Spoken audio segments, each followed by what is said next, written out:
Hello and welcome to another session of our series PIDE War on COVID. Today we have a very special guest with us.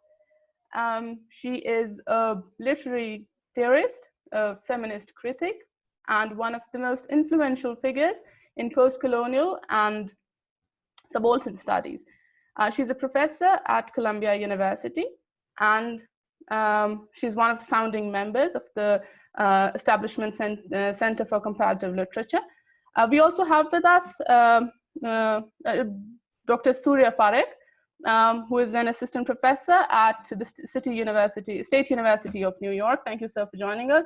And thank you very much, Professor Gayatri Spivak, for being here with us today. Hello, Professor. Can you hear me? Hi. Hi. Yes, I can hear you. Hello, Dr. Parekh. Thank you for inviting us. It's an honor. It's an honor. So I'll begin with a broader question first, and maybe the two of you can share your views on it, and then maybe we can move on to more specific questions about developing countries and Pakistan in general. So do you see a fundamental change in our lives in the coming days, in our lives and in the much cherished modern world? Do you think its flaws will finally be its own undoing? And will we be better off or worse off? I'm not good at predicting, but I will say that I think this situation, when we come out of it, will lead to a greater digitizing of our world. And I don't think that from the ethical point of view, ethical globality, I don't think further digitization is a good thing.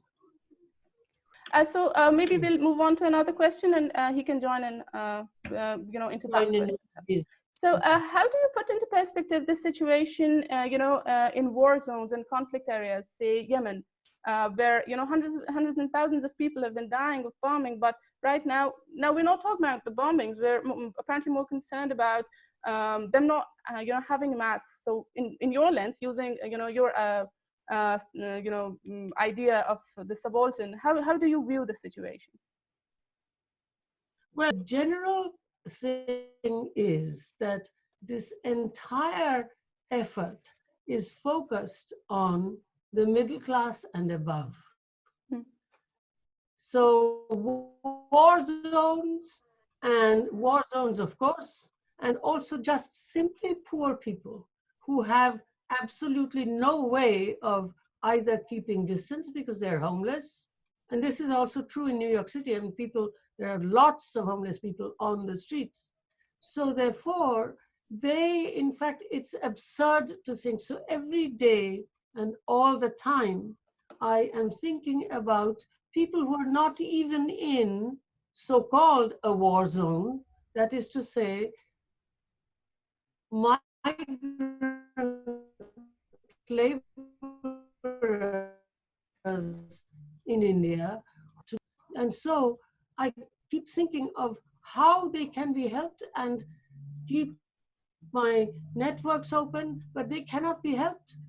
And in the war zones, of course, also. So therefore, to an extent, there is a kind of grotesque triage that's happening so that the world will be made safer for the middle class and above, and for the developed countries and the large corporations. This is a very, very scary vision of the future that one looks at. Dr. Parekh, would you like to elaborate on the same question, please? I'm sorry, I didn't hear the first part of that question. So we're talking about, putting into perspective the existing situation into, let's say, conflict zones or war zones, and thinking how our priorities about their well-being are, placed or misplaced. So we're essentially telling them that it's more important for them to have masks, and the current situation, for example, in Yemen, where people are being bombed. So that goes, out of the broader canvas, and probably the narrative that we're creating does not involve their actual suffering, or at least we don't word it out like that. So what's your view on that? Yeah, I think I would just say one more sentence to what Gayatri said, which is, it's like the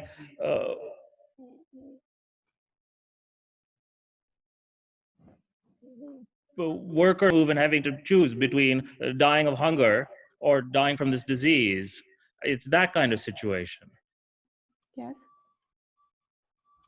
On that note, now that we're moving towards the developing world, what in your view would be a proper response to this situation, to this crisis that we're in right now, on individual and societal levels, and on national and international levels? So how do you see it across all those levels, especially in developing countries like Pakistan, where we have a trade-off between locking the country down and letting the people die of hunger?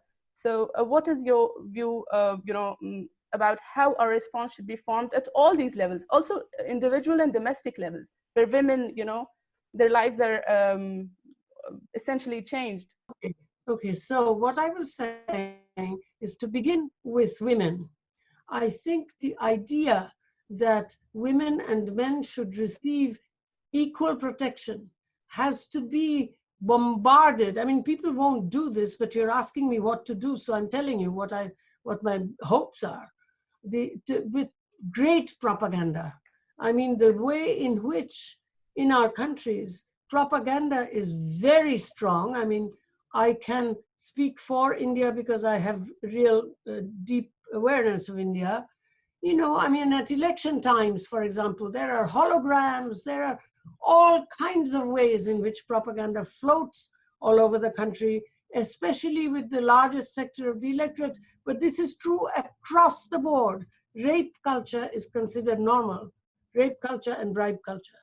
So therefore, at this point, since we are not going to change people's minds, if the governments have any conscience, they will have immense propaganda about women and men and children being equally, children, perhaps male children, yes, but that gender equality will have to be a focus of intense propaganda of all kinds, mobiles and holograms, you name it, number one. Number two, in most so-called developing countries, one of the greatest problems is incredible difference in income. And so therefore, something will have to be done. Again, I'm just saying what should be done. I have no hope, but something has to be done on the redistribution front so that we can ask for the Ambanis and so on to actually come forward at this point in time. I mean, I don't like nationalism, but I can see that nationalism is working now. So I think just as propaganda should be used for gender, nationalism should be used for giving immense publicity to the very rich, because the very rich, a very small percentage, they have money, so that to an extent they can actually behave like private sector dollar income people. Number two. And number three, internationally, I think, of course, they can give things like PPEs, ventilators, instruction as to how to set up hospitals, etc. But I think this redistribution attempts will have to focus also on those who, in fact, being homeless, cannot afford to keep all of the rules. And how to solve that problem will have to come from inside the country on the redistributive front, because of the immense difference between rich and poor. And that, I think, can happen through nationalist propaganda, the global reputation, etc., etc. As you can see, I'm very practical. I don't think these are going to happen. I don't think so. But this is what has to happen. But does that, especially on the economic front, does that not just reinforce the neoliberal economic model, where we're at this point in time? Yes. I think if you ask me to be politically correct, I think it's a mistake. Yes. I mean, we all have been profiting from the neoliberal model, and profiting, I don't mean necessarily economically, but even that. Yeah. And so at this point in time, not to take advantage of the nooks and crannies within that model, and to think of being on the left, etc. I think that is in the short term, which is what we are facing. I think I do what I can to insert the intuitions of democracy in the largest sector of the electorate. Very hard, giving time and skill, but that's long term. And if you, there's a tendency among young people in our countries to always be very politically correct and say, we are really communists. I think at this point, that is an elite advantage. Surya, add a word or two if you wish. Yes, please. I'm not sure I have another word or two, Gayatri, I think. Okay. You thought that I said was acceptable? I did. I thought maybe, I remember that email that you got last week from Aung Zarni about what's going on in the Rohingya camps. I thought maybe you might want to add a word about that. Why don't you go ahead? You read it, so you go ahead. You know, the real worry there, where there's no semblance of public health, and there's some NGOs working there, but they don't have equipment, they don't have anything.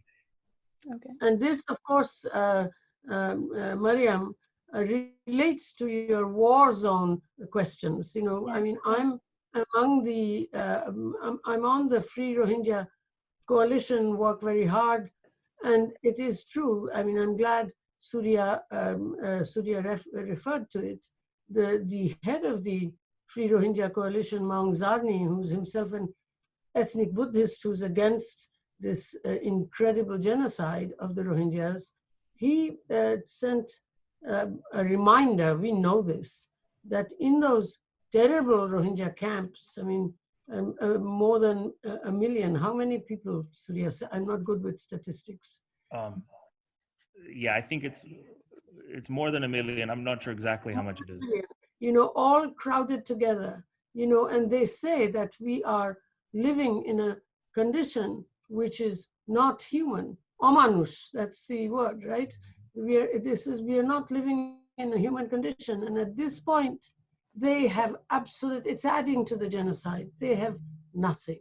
And this is, of course, I mean, they're not even being asked to put on masks and so on because there are no supplies. So I think, yes, that word should be put in here. And I think the international community should certainly become very aware of this one and find a way. The Free Rohingya Coalition is, after all, online. Find a way to help this group, which is the worst hit group in the world right now. Yes. Thank you very much, Professor Spivak. Since I promised 10 minutes of your time, I'm not going to take more, but and thank you very much for summing it up in a very practical manner so that you know, people listening to this conversation will probably be able to go ahead with some you know, practical policy implications afterwards. Thank you very much, Dr. Surya, for your presence, for joining us, for your remarks, and for that painting, and for making this entire you know, effort possible. Thank you so much. It was an honor, again, Professor Spivak, speaking to you. I'll stop the recording now.